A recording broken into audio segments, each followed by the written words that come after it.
你摸过的东西都会翻倍返现给你。你会先去触摸什么物品？你摸了摸兜里的银行卡，1万余额瞬间变成10万亿。看着手机发来的短信提醒你，满脸的不可置信。这10万亿也太离谱了吧！你害怕是诈骗短信，又亲自跑到了银行确认余额。你将卡递给柜员后道：“帮我查一下银行余额。”在输入完密码后，柜员再也无法淡定了，确认了2次没有看错后，才对你说道：“先生，您的卡里有10万个亿。”卧槽，系统竟然是真的，自己现在真的是10万亿富翁了。你对此惊喜不已。10万亿啊，别人几辈子都未必赚得到啊！此刻你才终于搞明白了系统的玩法，自己摸什么就能得到什么，得到的还会比自己摸到的东西好。比如摸一台自行车，系统就可能把它升级为1台机车奖励自己；摸一辆普通的轿车，便可能得到1台价值不菲的超跑。这个系统设定爽爆了好吗？但你的心里却有一个担忧：系统，我的银行账户突然多了这么多钱，我会不会因为这些来路不明的钱被抓呀？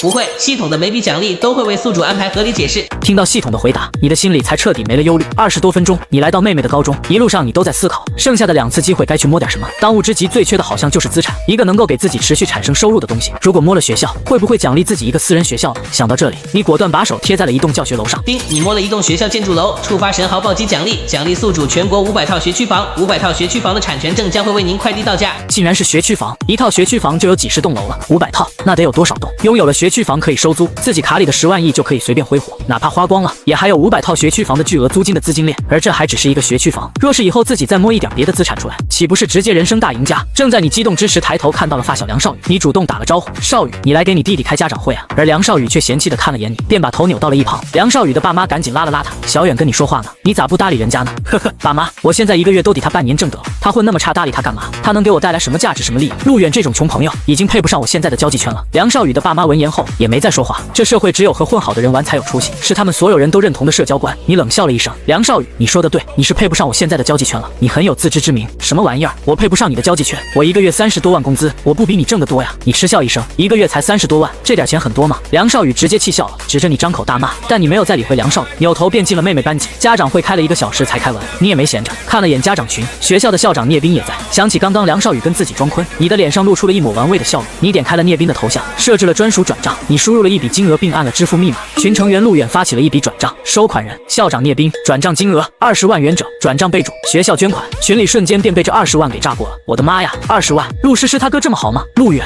你平时是做什么的呀？竟然这么有钱，平时穿的一点也看不出来像是拿得出20万的人啊。但杨少宇却出言嘲讽道：“呵呵，陆远，这20万是你所有存款了吧？”你冷笑一声，再次发起了相同的支付金额。群成员陆远发起了一笔转账，陆远又发起了一笔转账。群聊消息直接被刷屏轰炸，而且4次的转账金额全都是20万元。班级里瞬间陷入了一片寂静，众人只觉得头皮发麻。平时群里的红包和转账撑死也就3、5万数额，直接分5次转账100万的富豪几乎从未有过。一片唏嘘之声接连响起，我去，这都捐100万了啊！原来陆远才是咱们这家长群里隐藏的富豪啊！陆总，你还缺女友吗？我把我女儿介绍给你怎么样？陆总，你腿部还缺挂件吗？而梁少宇却脸色难看，一脸不愿相信，不可能，绝不可能！梁少宇一直以自己取得的成就而自满，直至这一刻，他所有的高傲全被陆远踩在脚下。想起他在门口对你的百般羞辱，梁少宇心头苦笑，原来自己才是小丑。也是这时，你再次转了最后20万。陆远编辑了一条信息：最后20万，校长聂斌，今天6张银行卡最高20万给限额，明天我再来群里捐120万，我打算给学校捐款600万，以5天捐完，希望群里各位家长和老师能够一起监督我完成这笔捐款。若是我没有完成这笔捐款，给群里每个人私发1万红包，截图到群里私。教室里的家长们纷纷倒吸了一口冷气，看着一脸镇静从容的你，众人全都被惊讶到了。600万差不多够在魔都买套不错的豪宅了，然而你却说要拿600万捐款，还让群里的所有家长老师监督，没有捐就给每个人发1万块钱红包，这是人话，你却毫不在意。相比卡里的10万亿，600万又能算几个钱？这600万也能让妹妹享受到最好的教育环境。群里直接炸锅，能够随手捐款600万的人，陆总的身价估计都得有6000多万了吧？看不起谁呢？陆总也要生活吧？能够捐款600万，手里起码有1000万用于生活。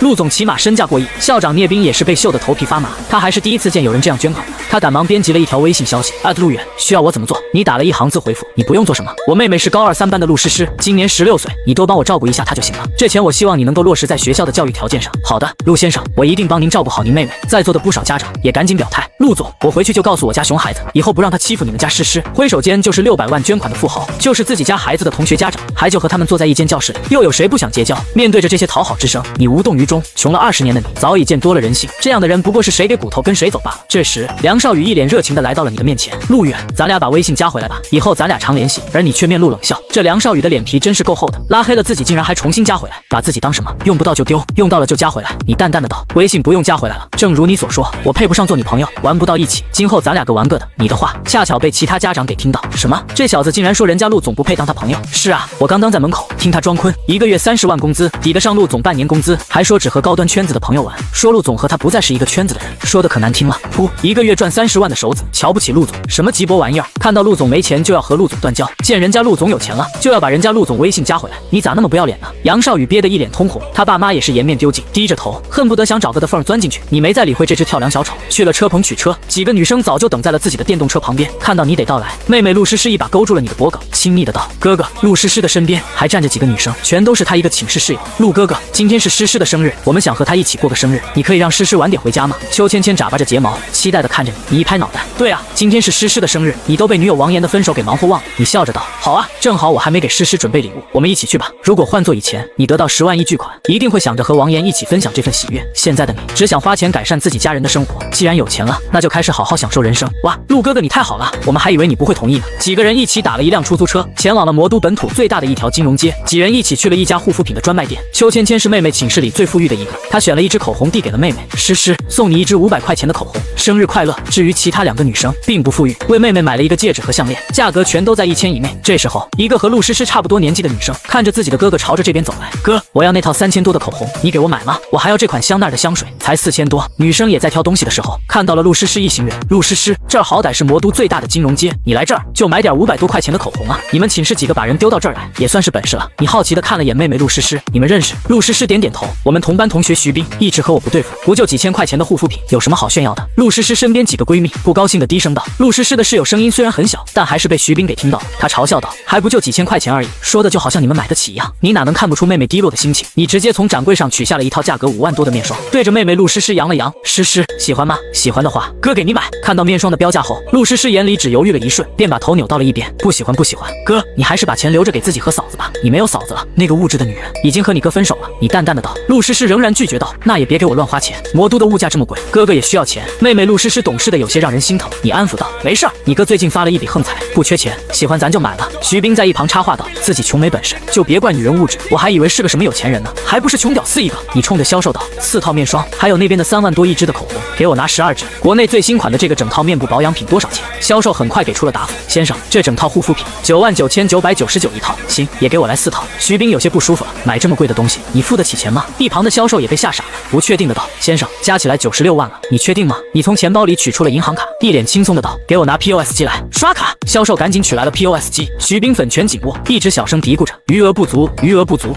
刷卡成功，收款96万元整。电子音响掣在整个专卖店大厅，令不少人纷纷侧目，因为你的穿着也就一般，根本不像是拿得出96万的人。还未等大家从震惊中回过神来，你再次开口说道：“诗诗，哥给你买的这些4套面霜，你们寝室里1人1套；12支口红，你们1人3支；4套护肤品，也是你们一个寝室1人1套。”呼噜，整个商场里响起了一片狂吞口水的声音。这也太大方了吧！给妹妹的朋友都砸了20多万的礼物，对此你倒是觉得没啥。比起卡里的10万亿，花100万就和小毛毛雨差不多。徐冰身边的几个跟班全都露出了一脸羡慕之色。如果他们是陆诗诗的朋友，此刻也能得到加起来20多万的护肤保养品吧。陆诗诗的几个闺蜜并不贪心，拒绝道：“陆哥哥，这是你给你妹妹诗诗买的生日礼物，我们不能要，这礼物太重了。”几人的表现再次让你心里对他们多了份好感。我给你们买的，你们就收着，不要的话，我可不让我家诗诗跟你们玩了呀。以后在寝室多照顾点我妹妹，要是谁欺负她了，及时给哥打电话，哥可不是白送你们东西。你之所以送他们礼物，也是为了自己的妹妹考虑。徐冰手里的东西瞬间就不香了，他为了掩饰自己脸上的挂不住，只好低头玩手机，打开了微信的幸福一家人群聊。看到群聊消息后，他就更难受了。哎，徐冰，你们班级是不是有个叫陆诗诗的？他哥哥陆远今天也太好了，直接在家长群里给校长捐款了120万，说要给你们学校捐600万呢。你可得和陆诗诗搞好关系啊！什么？陆诗诗他哥哥竟然要捐款600万？徐冰的手机当啷一声掉在了地上，傻眼的看着你。你今天给我们学校捐款了120万，刚刚又花了96万，你今天一共花了216万。你脸上挂着一抹轻松的笑容，一点小钱而已，没什么好惊讶的。你轻松的笑容和轻松的口气，让徐冰狂吞口水。想起刚刚他还羞辱人家穷屌丝来着，人家要是穷屌丝，那他又是什么？那个因为物质离开陆远的女人，他傻叉吧？放着这种神豪不要，等等，他好像还有机会。徐冰赶忙道：“陆远哥，你是不是最近分手了？你看我怎么样？我可以做你女朋友吗？你放心，我在学校里是认识一些大姐大，也可以帮你照顾咱家诗诗。你一眼便看穿了他就是奔着自己的钱来的，就算自己找女人，也不可能找一个以前欺负过妹妹的女生。你冷漠地拒绝了他。不用了，你和妹妹寝室的一行4人又买了不少东西，才离开了金融街。此刻妹妹陆诗诗迷惑地看着你，哥，你说最近发了一笔横财，你买彩票了？不是，我捡漏了个古董，卖了一些钱。你解释道。陆诗诗却看着你，好奇地问道：哥，你这么挥霍，你的古董到底卖了多少钱？你想了想，说了一个折中的数字，差不多15、16个亿吧。咕噜，多少？15、16个亿啊！你并未说自己的卡里有10万亿资产，说了估计他也不会相信。陆诗诗想过500万、5000万，但没想到哥哥竟然有10多个亿的资产，这个数字他属实是被吓到了。陆诗诗对你教育道：哥，就算你有10多个亿，也不能乱花钱，你又不是每次都能买到古董发财，这钱你要留着买房买车，等着以后娶媳妇用。你笑道：好，不过小妮子，咱家房子已经买好了，就在魔都的汤臣一品，哥带你过去看看。哥，你说啥？汤臣一品？陆诗诗和他的室友们再次震惊了。汤臣一品，这可是魔都的富人居住地啊，这地方素有国内第1豪宅之称，想在这里看房子，必须要提交1元以上资产，否则连小区门都无法进入。这里哪怕最便宜的户型也要上亿一套。你点点头，对啊，就是汤臣一品，我给你也买了一套，我们现在去过户，刚好哥给你们买了一堆东西，学校肯定没地方放吧，正好放在哥给你买的房子里。你在得到汤臣一品这套学区房时，便以董事长的身份被录入了小区的人脸系统，所以几人一路畅通无阻。汤臣一品内的环境清新，绿化也做得非常不错。你带着妹妹几人一路去了汤臣一品的售楼处，找到了售楼经理，帮我把1栋2号的宅子过户到我妹妹陆诗诗名下。先生，请出示您的房产证。你现在并未有纸质房产证，现在只有电子版。便打开了手机的一个小程序，这是我的电子产权证。售楼经理接过手机后，心头再也难以平静，他死死盯着手机上的几行字：业主陆远，手机尾号6185，身份证尾号0317，竟然是他。也就在今天上午的时候，售楼经理接到了上一任董事长发来的一份文件，告诉他董事长变更，让他重新录入董事长信息。他录入信息的时候，对你的手机号和身份证尾号记得印象特别深刻。陆董，售楼经理的话还未说完，便被你给打断了。不该说的话就不要说。好的，陆董，陆先生，我这就为您办理过户手续。售楼经理手脚很麻利的便办好了一切手续。在售楼经理的带领下，陆远和妹妹几人来到了一个宽敞的豪宅里。这款豪宅足足有800多平，入户的采光很好，豪宅里的设施一应俱全，私人泳池、观影房和台球厅、琴台、书房、自习室，凡是你能够想到的，这里都有。陆诗诗和她的同学们全都被震撼到了。虽然在网上看过汤臣一品的豪宅视频，但让他们如此近距离的感受，他们还是被这股豪气给震撼到了。你笑着对妹妹道：诗诗，你以后就在这个自习室里好好学习，学习累了就游泳，看看电影，练钢琴，和朋友打台球，或者站在窗外看看魔都的夜景。陆诗诗难以淡定的道：哥，这也太大了吧，有钱这么爽吗？你宠溺的摸了摸陆诗诗的头。是啊，有钱的确很爽，只要有钱就什么都能买得到。你可要好好学习，有一天也可以靠着自己得来这一切。我会加油的，哥哥。等我考上好大学，赚了大钱，我要给哥哥买一个大别墅，然后还要送给哥哥一架私人飞机。大别墅和私人飞机吗？大别墅已经有了，而且很多套。要不是考虑妹妹上学远，你早就带着她直接去住别墅。私人飞机的话，以后去坐飞机应该也会有的吧？你并未打击陆诗诗。好，哥哥等着你好好读书，赚大钱养我。休息了一晚后，时间来到次日清晨，今天是表妹考上高中，要举办升学宴的日子，正好陆诗诗今天没课，你便索性把她一起带上了。两人一起骑着电动车去了香格里拉大酒店。你看了眼电动车，心生一个想法，顺手便摸了自己的电动车。恭喜获得奖励，哈雷戴维森机车1辆，价值1688万，机车已为宿主停在香格里拉大酒店停车场。伴着系统声音消失后，你清晰地感到兜里多了一把车钥匙。哈雷戴维森啊，哪个男人又没有一个机车梦呢？身为一个机车男孩，又有谁不想体验一次野性的机车狂飙？你记得哈雷戴维森这台车可是全球限量版，一共也才生产了3台啊。为了早点看到这台车，你又加快了一些小电驴的速度，终于在20多分钟后抵达了香格里拉大酒店。刚到酒店，便看到一堆人围着一台宝马在议论纷纷。显赫，这400多万的豪车就是好哈，长得也太帅了吧！宝马的顶配啊，比路远的那台破电驴强多了。路远混得那么差，哪能和我们显赫比啊？表哥，你这台车也太帅了吧！表哥，我可以去车里拍个照，发个朋友圈吗？表妹张娇娇的脸上把物质和爱慕虚荣彰显到了极致。李显赫大方的道：这话说的，娇娇，你和我是表兄妹，有啥不可以的？上车吧，随便拍。这时你也把小电驴停好。李显赫也留意到了你，一脸阴阳怪气的走了过来。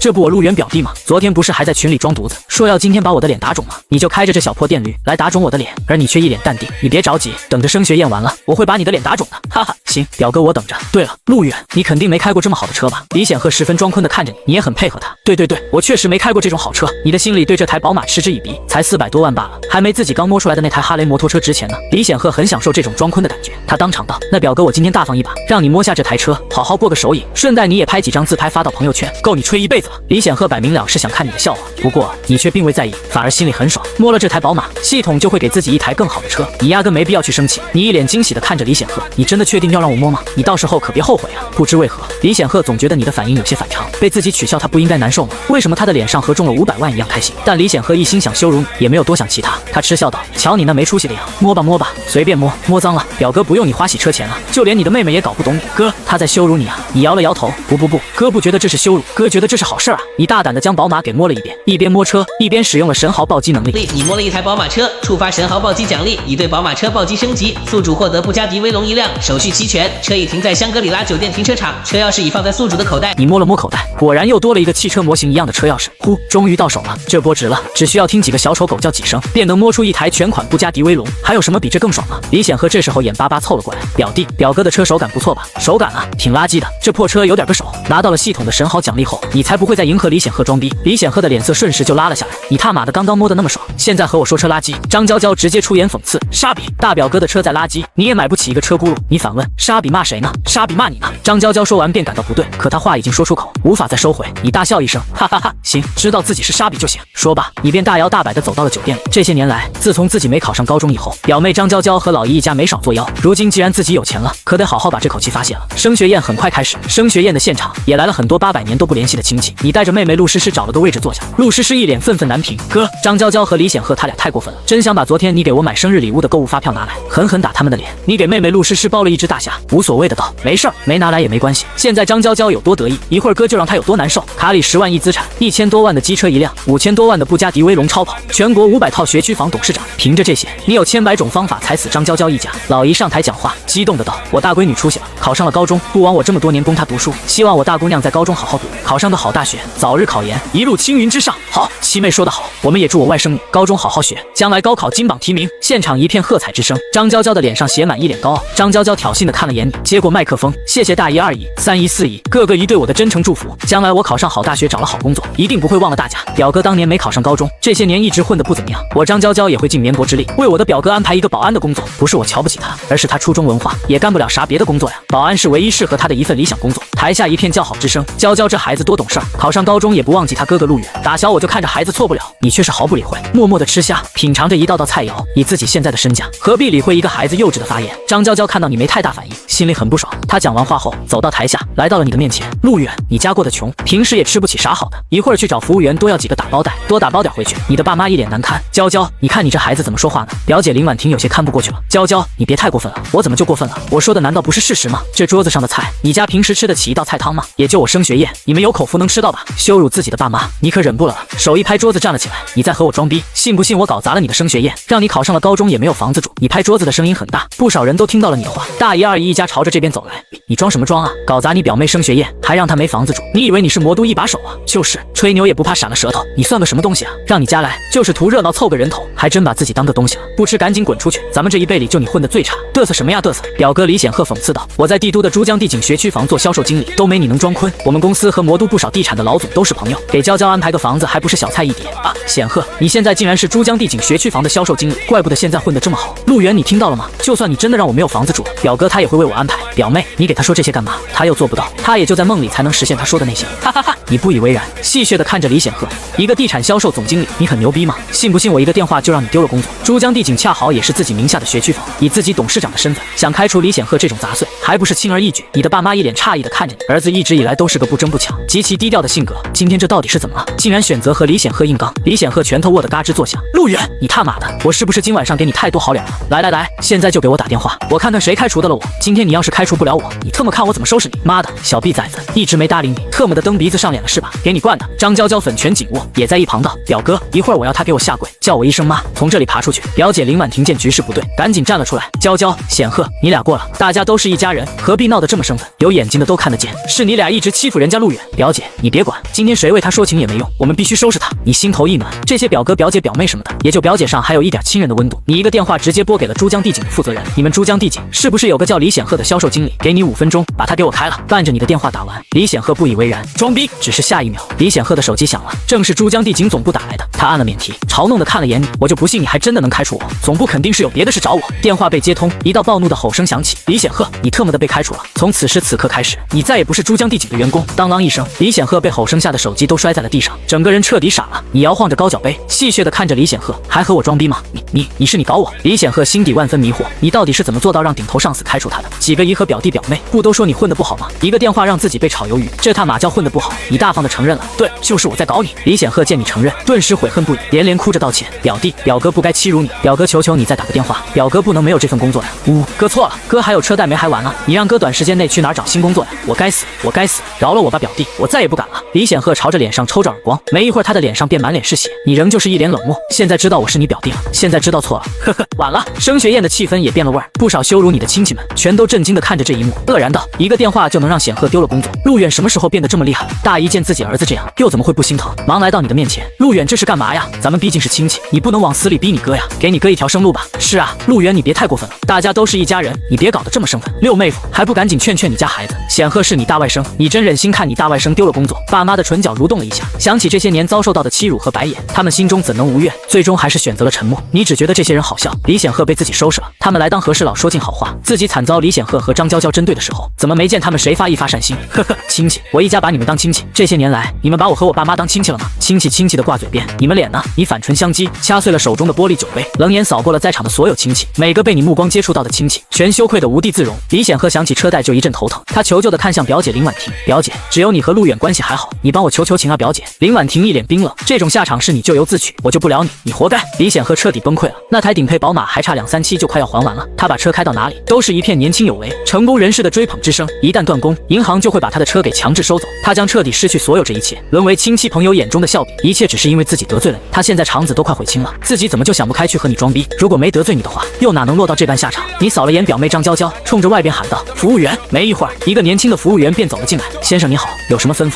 这升学宴的酒菜档次太低了，全都撤下去，重新点菜。你淡淡的道。张娇娇喉头滚动，小嘴微张。陆远表哥，谢谢你。呵，谢这个表妹，她在想屁吃吧？你冷眼看着张娇娇，只从嘴里挤出了2个字：呵呵。服务员询问道：“先生需要什么菜？”澳洲龙虾1只，法式鹅肝1碟，野生黑松露1份，皇家礼炮3瓶。照着这个档次，上满30桌。你语气平静的道。服务员脸色巨变，没想到你竟然这么阔绰。他计算了一下价格后说道：“先生，一共183.0720，720给您抹零，收您183万。您刷卡吗？”你仍旧一脸淡然无所谓。刷卡吧。服务员将卡插入了 POS 机，刷卡成功，一张购物小票也被打印了出来。看到了这张购物小票，包房里的所有亲戚们全都狂吞口水，纷纷震惊。一顿饭快200万了，你却眼睛都不眨一下的就刷了，他的卡里到底有多少钱？所有亲戚都咕噜一声，狂吞着口水。张娇娇诚挚的来到了你的面前，表哥，谢谢你不计前嫌。亲戚们也改变了对你的评价，还是人家陆远现在有出息啊，一顿饭就是200万，这一顿饭就够买显赫半个宝马了。打小我就看你这小子长大了就是个材料，肯定能出人头地，是干大事的人。180万，这每样菜得多少钱啊？肯定不咋便宜吧？澳洲龙虾的话，我也只在短视频看那些网红吃过，听说1只就要8000八了。那法式鹅肝1万多块钱一块了，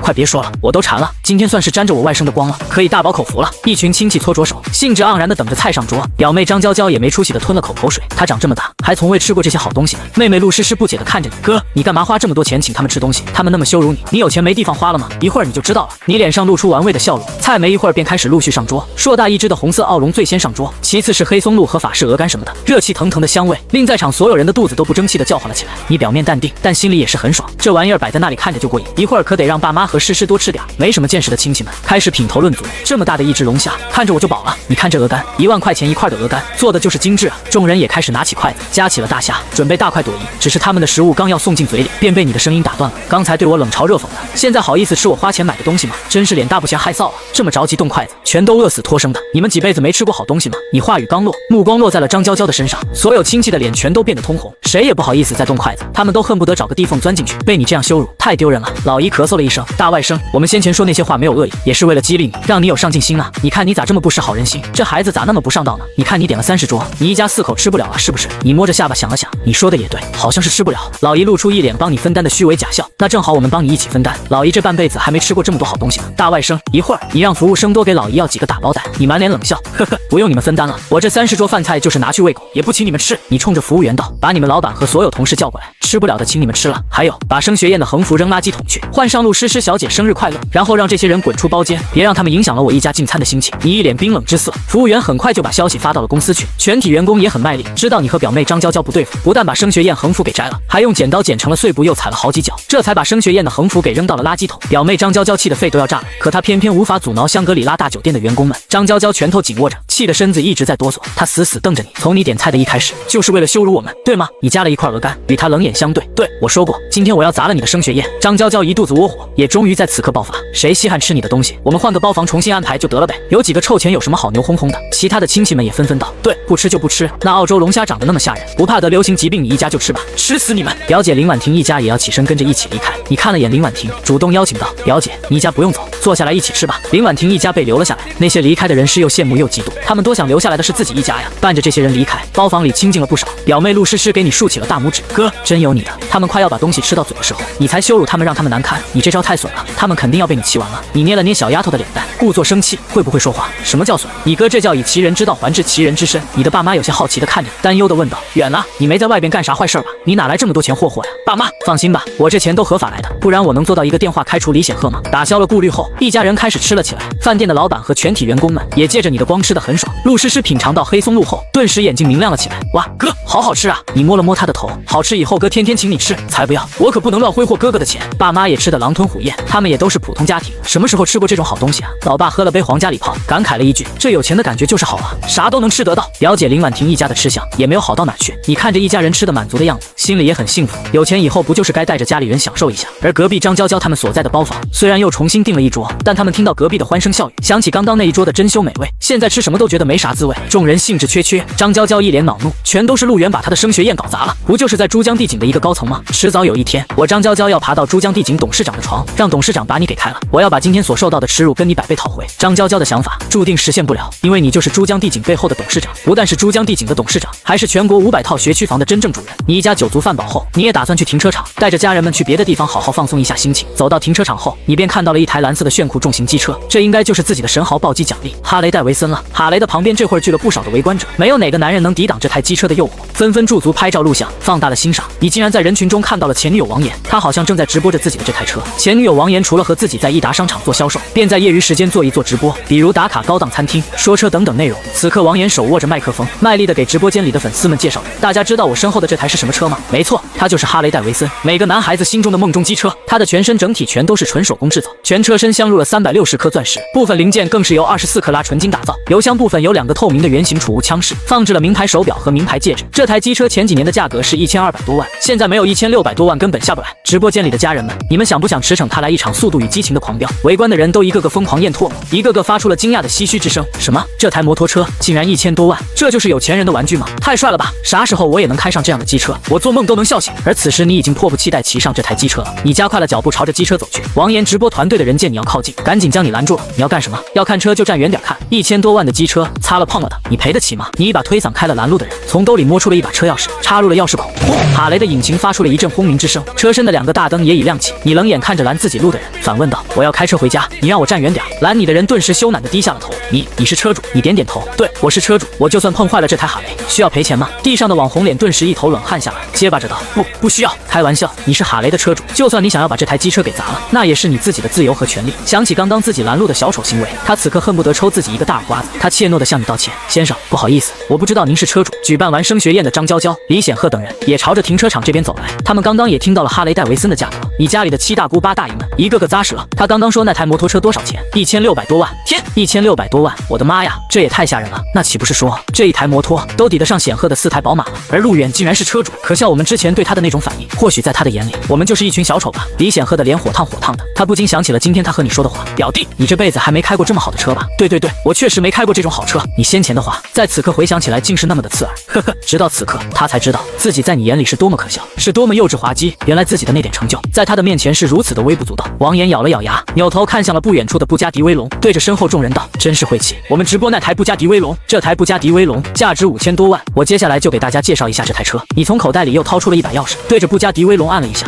一声喇叭声响起后，布加迪威龙的车身突然亮起一圈圈光芒，看起来十分的炫酷惹眼。布加迪威龙的蝴蝶门也缓缓向上弹开，就像是伸展开了一对翅膀一样，科技感十足。吃瓜群众们也被布加迪威龙的帅气和逼格吸引住。你单手插着裤兜，从外边坐进了主驾驶，你单手握着方向盘，对王岩露出了一抹挑衅衅的笑容。不好意思，这台布加迪威龙也是我的车，你好像又拨不成了。什么？布加迪威龙也是你的？你家里的亲戚们再也无法镇定了。这一天你带给了他们太多的震撼了。一个电话让李显赫在珠江帝景失去销售经理183万一顿饭的消费，1600多万和5000多万的布加迪威龙车主，他何时恐怖到了这种地步？若是你和他们计较的话，他们已经不敢想象后果。人群里也开始对着你议论纷纷，这小伙穿的也就一般了，却过上了我们下半辈子都不敢奢望的生活，真是人不可貌相，海水不可斗量啊！这一台布加迪威龙和哈雷戴维森都够在魔都买上一栋别墅了，买2台车，我还是觉得太败家了吧？呵呵，有点见识好吗？买得起这2台车的人，会在魔都没有自己的别墅。你的爸妈和陆诗诗都愣住了，他们没想到以前只能在短视频过眼瘾的车，竟然就近在眼前，而且还是自己家的车。你的声音将他们拉回了现实。爸妈，诗诗，你们还愣着干嘛？赶紧上车呀！就这样，你的爸妈和陆诗诗很懵逼的上了车。王岩根本不愿接受这个现实，他看着你，冷哼了一声。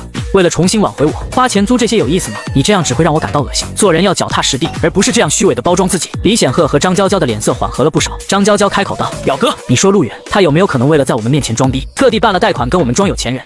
表妹，你说的有几分可能？一群亲戚们听到是贷款和租车，也一个个冷嘲热讽了起来。逼都给你装完了，还以为你多牛逼呢，原来是贷的款啊！贷款一顿饭花了183万，又是租车的，不知道咋嘚瑟好了。你那点工资一辈子也还不上吧？你直接从车里取出2份档案袋，狠狠甩在了前女友王岩脸上。婊子，翻开好好看看，看看我车是不是租的。哦对了，你可能要和我说手续都是伪造的，欢迎你随时和4S店打电话确认真假。你一句话彻底堵住了王岩的退路。王岩翻看了下证件，脸上的表情瞬间僵凝，张大的嘴巴久久也无法合上。你冷眼的看了眼李显赫他们，对道：“看清楚了吗？这2台车是我买的，加起来7000多万全款，说我贷款买的。来，我家在魔都就一套100多平房子，这个资质，你们给我找个能办7000万贷款的机构来。”刚刚还蹦跶很欢的亲戚们，这会儿就像是霜打了的茄子一样蔫了。谁也没想到会是这种结果。李显赫和张娇娇都觉得一阵深深的挫败感，那可是7000多万的全款了，他们就算努力一辈子也不可能达到的高度。王岩的脸色巨变，态度上也来了180度大转弯。亲爱的，我们复合，我们不分手了好不好？人家之前说的都是气话，你不会当真了吧？而却是你一把将王岩推到一边，冷漠的道：“我们不可能了。”王岩很不甘心，甚至挤出了几滴眼泪，看上去楚楚可怜。亲爱的，你真的要对我这样无情？你语气冰冷的道：“曾经我不是没给过你机会，只是你却没有珍惜。哼，女人，一朝落魄你不赔，万丈辉煌你是谁？”你的话令停车场所有车主热血沸腾。这种优质的成功男人，曾经是你的男朋友，你却嫌弃他穷离开他。女人，你可知道你失去了全世界？王岩在直播间里也彻底塌房。呵呵，一直把你当个清纯主播，原来是个恶心巴拉的反差表。取关了，什么绿茶东西，隔夜饭都要吐出来了。我也取关了，取关。主播，我已经录屏发给官方举报了，等着被封吧。几百万粉丝的大 V 账号，几分钟就掉到了几万。王岩痛哭流涕，我花了好多心血才积累的粉丝啊，没了，全没了。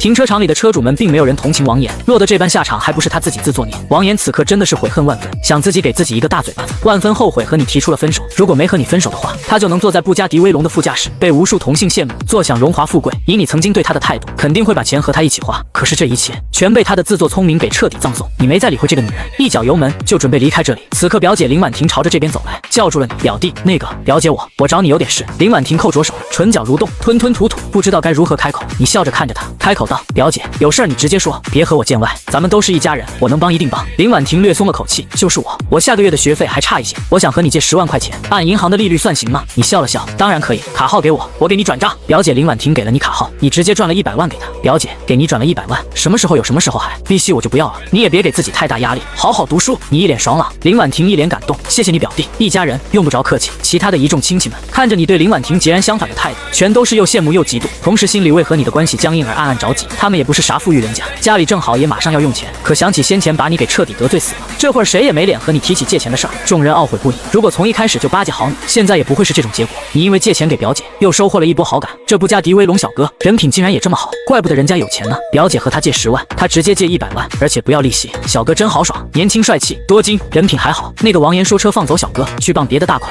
瞎了眼了吧？姐妹们，那不正好，小哥单身，这样的宝藏男孩还不赶紧下手？这些人的议论声令王岩越来越待不下去，同时也万般痛苦和难受。和你分手，原来损失最大的是他好像真的失去了一整个世界。王岩又悔恨又不甘，如果重来一次，他一定不会再和你分手。可惜这世上没有后悔药卖给他，他只能默默承受这一切。围观的吃瓜群众们看着他脸上的懊悔，纷纷言道：“早知今日，何必当初？”车上的爸妈目睹了这一切，老妈愤愤难平道：“没事儿，远了，妈回头让你王阿姨再给你介绍几个，咱现在混好了。王岩既然看不上你，妈还不让他进咱家的门呢。妈，我不着急，你觉得这事儿还是顺其自然比较好，急不来。哥，什么不着急啊？你都多大了？你要是觉得相亲没有好的，不如我在我们学校给你挑几个。”你顿时一头冷汗下来了。得了吧，你学校全都是高中生，你哥可不想去踩缝纫机，你可以等他们长大呀，一点点养成嘛。你的爸妈一脸脸红，责怪的看了眼你，你都教你妹妹一些什么东西？你欲哭无泪，一脸冤枉。你从香格里拉离开后，便去了海上会养生 SPA 总部中心，想着让爸妈放松一下，这里集餐饮茶道、汤泉、按摩保养和汗蒸为一体，一共占地5000多平，是魔都最大的养生会所。你的爸妈见了这地方的规模，说什么也不肯进，最后还是被你给硬拽进去的。你笑道：爸妈，这些年你们辛苦了，儿子现在赚了大钱，好好犒劳一下你们，一会儿您二老好好享受一下。你这孩子净乱花钱，这地方看着就不便宜，就这一次，下次我们可不来这种地方。你无奈。好，一家4口有说有笑的朝着里边逛去，一边打量着装修环境还有这里的服务。你爸妈嘴上虽然一副嫌弃，但一路上却没少盯着那些服务看，他们一辈子穷久了，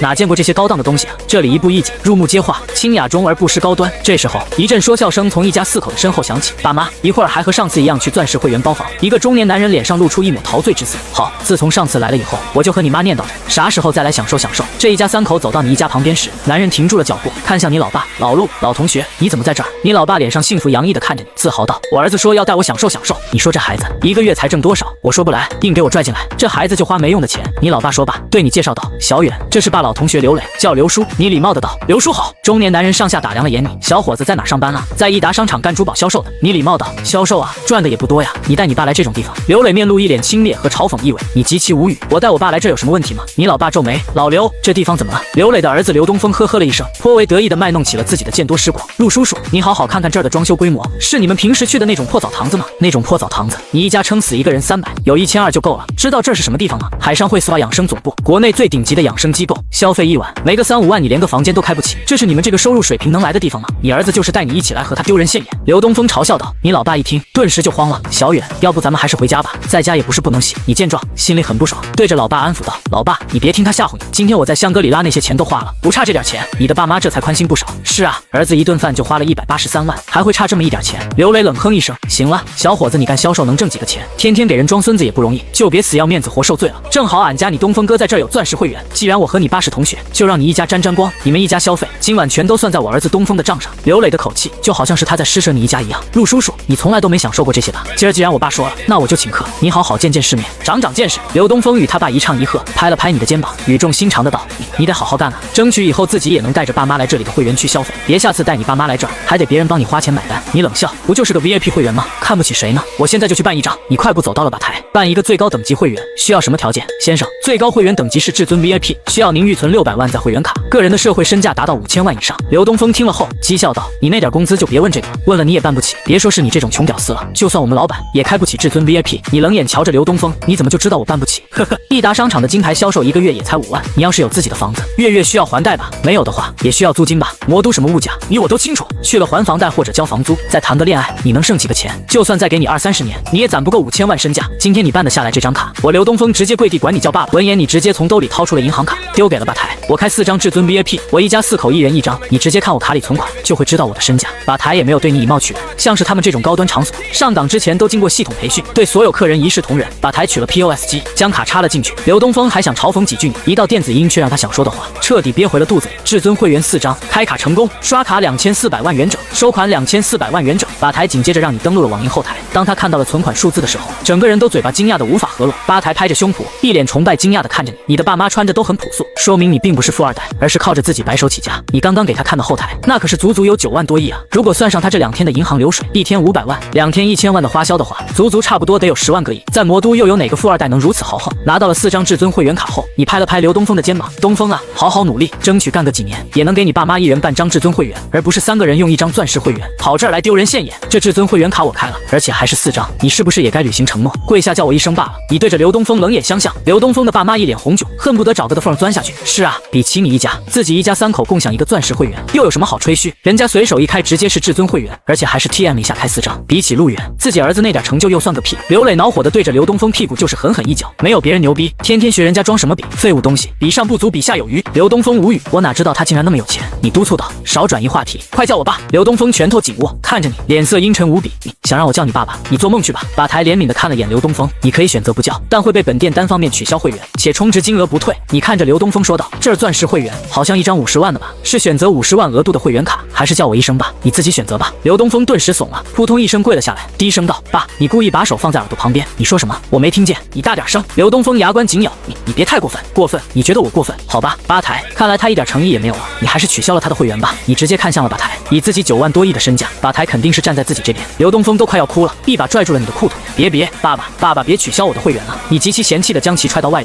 面，滚！我可没生过你这脑残儿子，别管我乱叫爸！刘磊猛地一道耳光抽在了刘东风脸上，抽得他耳朵嗡嗡作响。畜生东西，人都被你给丢尽了！刘东风敢怒不敢言，一家人今晚想要享受的兴致也没了，狼狈的离开了会所。你朝着吧台询问道：“至尊会员都可以享受些什么待遇？”吧台对你热情道：“先生，上千种草药欲随便挑选，您可指定店内任何一位养生师为您专属服务，可免费品尝一杯大红袍茶或者陈年普洱。每个月的周6日来，只需交入场券的钱，来了直接享受全套服务。”你称赞道：“服务不错，带我们去体验体验吧。”倪家在吧台的安排下，一起去了服务区，而吧台附近的其他同事们朝着吧台问道：“露露，你刚刚说那个人若是没资质，魔都便没有人有资质，是不是有点太夸张了？毕竟魔都那么多富二代。”哼，夸张一点也不夸张，人家卡里起码9万多个亿，在魔都哪个富二代卡里能有这些存款？乌噜，你说多少？9万多亿啊！我去，太有钱了吧！要是能要到他的微信，成为他的女朋友就好了。而此刻你一家人正沉浸在舒服的享受里，按摩完以后，你的一家人被带着去了茶室。这间茶室里禅意满满，宁静中给人一种惬意舒服，伴着一杯大红袍冲下，茶香四溢。你看着大红茶茶叶，心里灵感一动，系统对大红袍茶叶使用神豪暴击。滴，宿主摸了一包大红袍茶叶，触发神豪暴击奖励，您获得了500斤大红袍茶叶。宿主请尽快入住一栋别墅，大红袍茶叶将为您存入别墅。听到系统的提示后，你心中一阵舒爽，拥有神系统就是爽，自己想用钱就用钱买，不想花钱买直接白嫖好吗？在养生馆放松完了以后，你才开车带着爸妈回了汤臣一品。你对售楼处的人介绍道：“这是我爸我妈，选一套房子给我爸妈，要采光好点，通风好，面积大的房子。好的，陆先生，这就为您办理。叔叔阿姨，这是我们的楼盘，你们看一下，看上了哪个随便挑随便选。”你的爸妈猛了，随便挑随便选，这些房子全都没人住吗？售楼经理看了眼你，又看了看老两口，看来他们还不知道你是汤臣董事长，他也没有去特地拆穿这层身份。售楼经理笑道：“是啊，2天前魔都有一个神秘富豪，把汤臣一品旗下所开发的所有房子全都买入名下，让我以最快时间把房子租掉或者卖掉。刚好陆先生是神秘富豪的朋友，所以你们享有随便挑随便选的特权。”售楼经理非常速度的给你爸妈完成了过户，爸妈好奇的看着你：“儿啊，你这2天花了这么多钱，你真没干啥违法犯罪的事儿吧？做人咱得有良心，违法的事儿咱可不能干。”你心头一暖，安抚道：“放心吧，爸妈，这些钱是我在古玩街捡漏，卖古董赚了10多个亿，你们就放心吧，钱都是合法的。这么多，这也太吓人了，真的假的？我还能骗你们不成？来，爸妈，你俩银行卡拿来，我给你们转点生活费。”伴着老两口掏出了银行卡，你给他们一人转了5亿。爸妈，你看你俩瘦的，既然我现在有钱了，你们就好好提高一下生活品质。10个亿的转账令老两口的心突突的狂跳，他们这辈子哪见过这么多的数字啊？看着手机银行来的短信提醒，他们恍如在梦中，觉得一切太不真实了。你看了眼妹妹陆诗诗，也要来了她的卡号，转过去了1个亿。那哥给你的零花钱，别的小公主有的，我妹妹诗诗也要有1个亿，拿着随便花，没了再和哥要。